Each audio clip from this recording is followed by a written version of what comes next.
უპასუხოთ ამ ადამიანს, როგორ ვაპირებდით ამ ხალხის გამდიდრებას, რომ მოესმინათ არჩევნებზე. ჩვენი აზრით ღარიბები ვართ, იმიტომ რომ სულ ყველაფერზე, ანუ მთავრობაზე ვართ ყველა საკითხში დამოკიდებული. აი ეს არის ჩვენი სიღარიბის მიზეზი, რომ ყველა პოლიტიკოსი გამოდის და ადამიანებს ეუბნება ფაქტობრივად აი მოსყიდვის მიზნით ისეთ დაპირებებს, რომლებზეც ეს ხალხი მერე თავის ხმას იძლევა რა.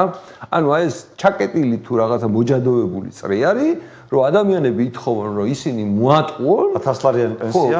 პოლიტიკოსები ამ ანკესზე ეგებიან, გამოდიან და ერთი მეორეზე უარეს ტყუილებს ეუბნებიან, მე ვერ ახერხებენ, აი იმის გამო რომ მისმა ამომრჩეველმა აი ესეთი თხოვნით მიმართა, ამან მოიტყუა, მე ვერ ახერხებს რომ საჯაროდ დაჯდეს და თავისი აზრები ლოგიკურად დაალაგოს, იმიტომ რომ მე აღარ ჯდება, როდესაც შენ ტყუილები გაქვს რა, ნალაპარაკები არა, რაღაც არარეალისტური ისეთი გაუგებარი რაღაცები გაქვს ნალაპარაკები და იმიტომაც აღარ არის ამან მოკლა სინამდვილეში პოლიტიკური პროცესი. ხო გახსოვს აი სასაცილო გაიჩიტა ეს 1000 ლარიანი პენსიებზე მსჯელობები, დებატები რო გაიხსნა ცოტა ხანი ტელე პირველზე და უცბად რო გაჩერდა.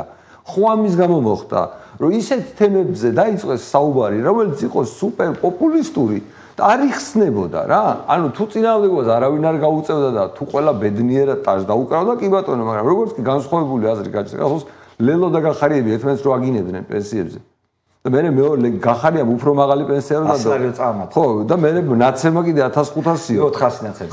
და ანუ აი წარმოიდგინეთ რომ აი თქვენ რასაც ეძახით, ჩვენც რო იგივე გავაკეთოთ, ესე იგი უკვე 1500 უნდა ავხსნეთ, ხო? ადამიანს ან მარტივად ერთწლიანი კომბინაცია.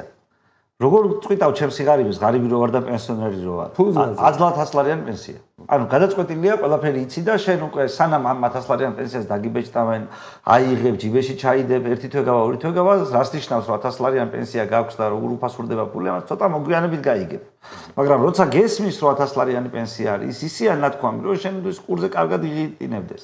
როცა შენ ეუბნები ხალხს რომ მოდი ხალხო გამდიდრებისთვის ეგზაკი არა, მოდი უპატრონო ქონება რაც არის ამ ქვეყანაში გადავინაწილოთ, ხალხს დაურიგოთ, თანაბრად დაუსასყიდლოთ. არა, რას ლაპარაკობ. ეს უკვე ერთწლიანი არ არის, გესმის? ანუ ეს უკვე რამდენიმე სვლას მოითხოვს და რამდენიმე სვლა უკვე არის ფილტრი, აი რაღაცნაირი ფილტრია, რომ ბევრი ადამიანი ღორჯობებით უკვე ზემოთ მოშორდა უკვე რა. უკვე იმას აღარ უნდა ეს 1000 ლარიანი პენსია უკვე ურჩევნია, მარტივია, ყურში მარტივად ხდება.